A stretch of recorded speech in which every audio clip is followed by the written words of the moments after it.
ఛత్తీస్గఢ్లోని సూక్ష్మ జిల్లాలో భారీ ఎన్కౌంటర్ చోటు చేసుకుంది. ఇవాళ ఉదయం భద్రతా బలగాలు మావోయిస్టుల మధ్య ఎదురు కాల్పులు జరిగాయి. ఈ ఎన్కౌంటర్లో 12 మంది మావోయిస్టులు మృతి చెందినట్లు పోలీసులు అధికారికంగా ప్రకటించారు. మృతుల్లో కొంటా ఏరియా కమిటీ కార్యదర్శి మంగడు ఉన్నట్లు అధికారులు నిర్ధారించారు.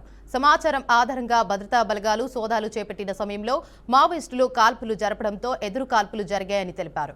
ఘటనా స్థలం నుంచి AK-47 ఇన్సాస్ రైఫిల్స్ తో పాటు భారీగా ఇతర ఆయుధాలు, గోళీలు, పేలుడు సామాగ్రిని భద్రతా బలగాలు స్వాధీనం చేసుకున్నారు. ప్రస్తుతం ఆ ప్రాంతంలో సోదాలు కొనసాగుతున్నాయని, పరిస్థితిని పూర్తిగా అదుపులోకి తీసుకున్నట్లు పోలీసులు తెలిపారు.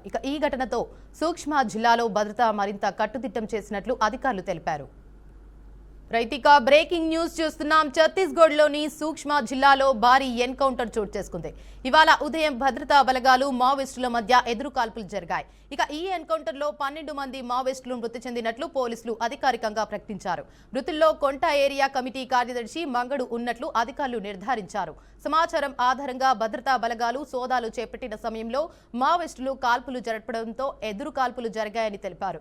ఘటనా స్థలం నుంచి AK-47 ఇన్సాస్ రైఫిల్స్ తో పాటు భారీగా ఇతర ఆయుధాలు, గోళీలు, పేలుడు సామాగ్రిని భద్రతా బలగాలు స్వాధీనం చేసుకున్నాయి.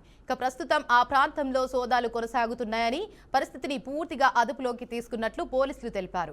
ఈ ఘటనతో సూక్ష్మ జిల్లాలో భద్రత మరింత కట్టుదిట్టం చేసినట్లు అధికారులు తెలిపారు.